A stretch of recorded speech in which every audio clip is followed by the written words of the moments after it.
జాతీయవాద సిద్ధాంతాన్ని నమ్ముకొని ఎంతోమంది కార్యకర్తలు త్యాగాలు చేసిన వాటి కొరకు పూర్తి సమయాన్ని ఇచ్చి ఆ సంస్థ అభివృద్ధి కొరకు పనిచేసినటువంటి కార్యకర్తలను కాదని కొత్తగా వచ్చినటువంటి కొంతమంది డబ్బులున్నటువంటి వ్యాపారవేత్తలకు టికెట్ ఇవ్వడం నిజంగా ఇది సిగ్గుచేటుగా అనిపిస్తుంది. ఎందుకంటే గతంలో ఈ జాతీయవాద సిద్ధాంతాలను నమ్ముకున్నటువంటి ఏబీవీపీ కార్యకర్తలు ఎంతోమంది ఆత్మ బలిదానాలు చేశారు. నక్సలైట్ల తూటాలకు బలైనటువంటి సుమారుగా 42 మంది విద్యార్థులు ఆత్మ బలిదానాలు చేస్తే ఈ అల్ల సంస్థ ప్రపంచంలోనే అగ్రగామి విద్యార్థి సంస్థగా ఎదిగింది. ఇట్లాంటి విద్యార్థి సంస్థ నుంచి వచ్చినటువంటి ఎంతోమంది కార్యకర్తలు జాతీయవాద సిద్ధాంతానికి సంబంధించినటువంటి కార్యకర్తలు ఎంతోమంది దీన్ని నమ్ముకొని ఇంకా ముందుకు వెళ్తున్న తరుణం లోపల వారికి ప్రాధాన్యత ఇవ్వకుండా కొత్తగా వచ్చిన వారికి పార్టీ లోపల వారికి అన్యాయం చేయడం నిజంగా ఇది సిగ్గుచేటుగా మేము భావిస్తున్నాం. నక్సలైట్ల తూటాలకు బలైనటువంటి మేరెడ్డి చంద్రారెడ్డి కానీ, కృష్ణ మనోహర్ రెడ్డి కానీ, కృష్ణమోహన్ రెడ్డి కానీ, తర్వాత జగన్మోహన్ రెడ్డి కానీ, రామన్న గోపన్న కానీ ఇట్లాంటి ఎంతోమంది జాతీయవాదులు నక్సలైట్ల తూటాలకు బలైనారు. వీరి స్ఫూర్తిని తీసుకొని ఇప్పుడున్నటువంటి కార్యకర్తలు ఏ పార్టీలకు పోకుండా ఇదానే నమ్ముకొని దీంట్లో ఉంటే ఈరోజు ఈ జాతీయవాద పార్టీ కొత్తగా వచ్చినటువంటి డబ్బులున్నటువంటి వాళ్లకు టికెట్లు కేటాయించడం నిజంగా ఇది జీర్ణించుకోలేనటువంటి విషయం.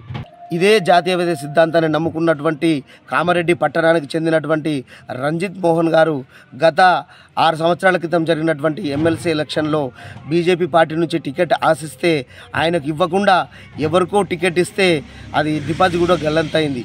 అదే నిజంగా రంజిత్ మోహన్ రెడ్డి గారికి టికెట్ ఇచ్చినట్టయితే ఆయన ఆ రోజు ఇండిపెండెంట్గా పోటీ చేసి కూడా 2nd ప్లేస్కి అయిండు.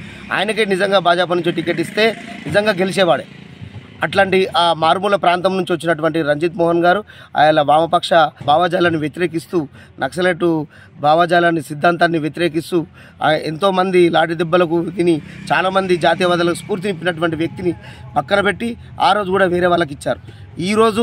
ఈ సంవత్సరం జరుగుతున్నటువంటి ఎమ్మెల్సీ ఎలక్షన్లో ఉస్మానియా యూనివర్సిటీలో మ్యాథ్స్ డిపార్ట్మెంట్లో రిటైర్డ్ అయినటువంటి ప్రొఫెసర్ చెన్న కృష్ణారెడ్డి గారు ఆయన కూడా టికెట్ ఆశిస్తే ఆయన కాదని ఎవరో అంజిరెడ్డి గారికి ఇచ్చారు. అంజిరెడ్డి అనే వ్యక్తి ఆయన ఒక వ్యాపారవేత్త, డబ్బు ఉన్నటువంటి వ్యక్తి. ఆయనకు టికెట్ కేటాయించడం మేమందరం తీవ్రంగా వ్యతిరేకిస్తున్నాం.